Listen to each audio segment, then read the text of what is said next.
Oh, g'day, mate. What up, boys? It's Lucky here. Ages ago, we did this video called Stretch Res. Pretty much the advantages of how deep you go, depending on the stretched resolution you play as Survivor. I'll do one of those little quotation things at the top of the screen if you want to click on it and check it out. I don't know what they're called. This time, though, we're going to look at the advantages that killers get if they play stretched. And quick spoiler alert, just like the Survivor video, the more stretched you play, the more advantage you get. Alright, so let's dive into it. Okay, just to touch on this really quickly so we all get a quick idea. The common resolution sizes that people use are obviously native, which is probably for you 1920 by 1080. People use 1600 by 1080, 1440 by 1080, 1080 by 1080. Now let's get into the advantages, I guess, of playing killer stretched. And in this case, it comes to flashlight saves and getting flashlight blinded altogether. Okay, so to test this, we find a map with a pallet that consistently spawns, in this case, Dead Dog Saloon. We have our friend Mel Sheep kick a pallet, and once he presses spacebar and starts the animation, he takes his hands off his mouse and keyboard.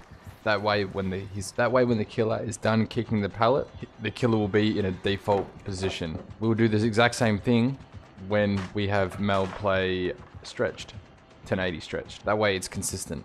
So what we're doing right now is testing how far within this invisible cone that a flashlight blind still triggers, pretty much. So we'll start more centered and then slowly creep our way out until we no longer get an actual blind. Pushed up hard against the wheel, still getting a flashlight blind. We're hard up against the chests, no more blind. So obviously in between these 2 points is where we have to go. Hard up against the front of the chests. No blind.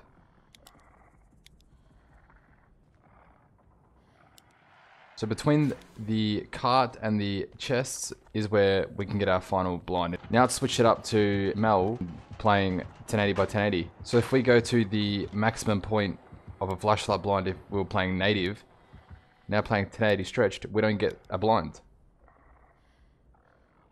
So what we're going to do is drift back over slowly towards the killer's centered vision until we actually get a blind. So now we're touching the wheel. Nope, just double checking.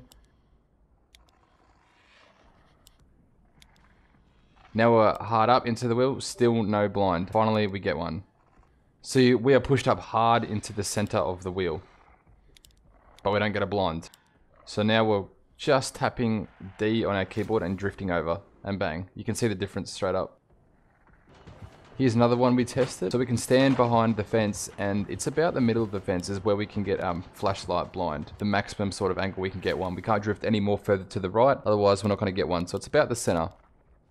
Now let's switch over to stretched, 1080 stretched, and have a look. Standing in the exact same position behind the fence in the middle, it's not registering as a blind. So now we're forced to drift over to the left, closer into the killer's peripheral vision, and it's about where this barrel is.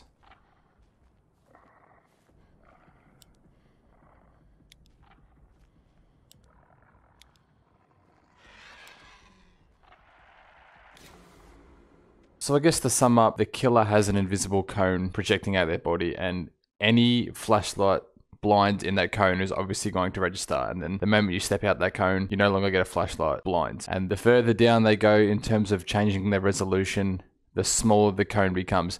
This really isn't the biggest of deal in my opinion, but there might be times where it becomes super annoying. So if you're running to get a flashlight save, maybe you have to dead hard to it as well. Maybe you have to dead hard for the save just to sneak in for an angle because you're on the edge of the killer's peripheral vision. If they've altered their resolution that much and they've gone that far down towards, you know, the 1080 sort of section, you might miss out on a flashlight save because you can't get there in time. Likewise, if you're one of these survivors or you're a Swift group and you like doing locker flashlight saves, that might kind of come in annoying. Maybe, I'm just thinking out loud here, but maybe lockers like the one at Shack, which is in a doorway, might be kind of annoying.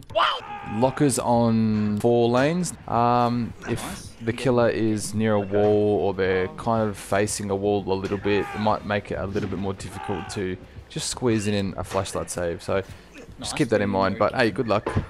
While I got you guys here, I'll quickly show you what it looks like as killer playing two different resolutions. The first one, 1811, and the other one all the way down the line at 1080, 1080. So you can see what it sort of looks like, what the killer sees when they play.